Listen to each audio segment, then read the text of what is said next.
Former Secretary to the Government of the Federation Bashir Lawal has faulted the announcement of a Muslim ticket by the presidential candidate of the All Progressives Congress, Bola Ahmed Tinubu. Lawal, in a note he personally signed on Tuesday, described the decision as a disastrous error. Tinubu had earlier in the week announced former Borno State Governor Kashim Shettima as his running mate in the 2023 presidential election. Reacting to the development, Lawal explained that the choice of Shettima was a sign that the APC presidential candidate has been cornered by self-serving hero-worshipping lapdogs. Well, to discuss the APC Muslim ticket issue further, I'm now being joined on the news by public affairs analyst Liberos Oshoma.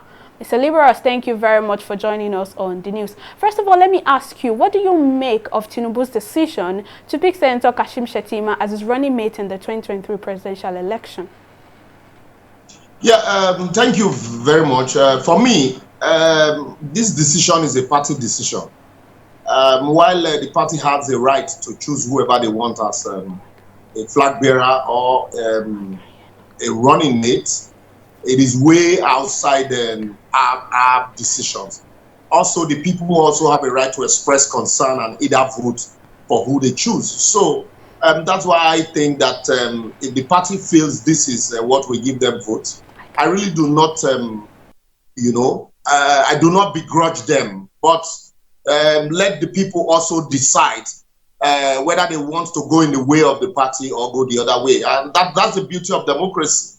But what it definitely means is that because we do not participate, the party will, pander to us, satisfying those that participate. They see, the ability to garner votes from the core Muslim North. They see this as an opportunity to gather vote from the core Muslim North, and so that's why I think they have done what they have done, and they also see Christians as people who they can always, banter with, and then maybe, trade places with. So that's basically what I see played out here.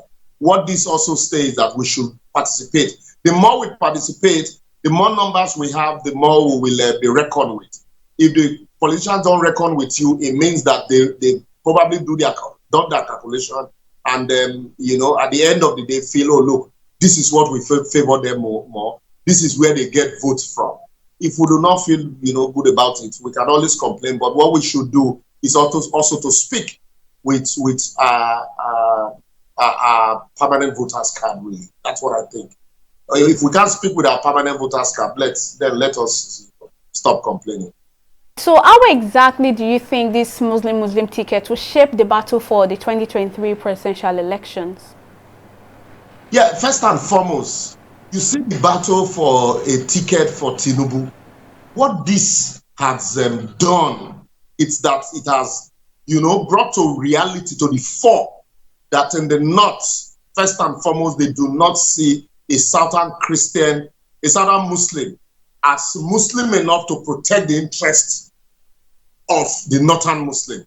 And then also, it has also shown that the core Northern Muslim will decide in favor of a fellow Northern Muslim than a Northern Christian. And that's, as for shaping the election, it now behoves on the Christians to decide, to say, well, if we have been this relegated and we are not in the scheme of reckoning, let us now look in other direction where we feel that our interest or our religion will be protected.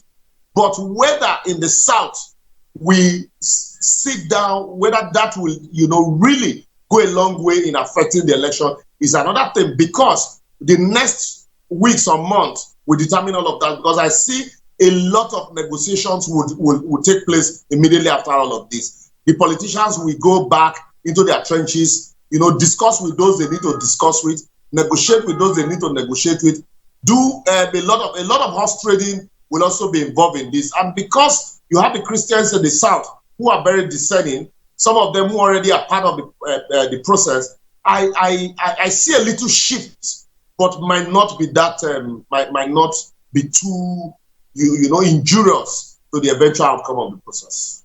Well, public affairs analyst Liberos Oshoma, thank you very much for your insights, and thank you for joining us on the news.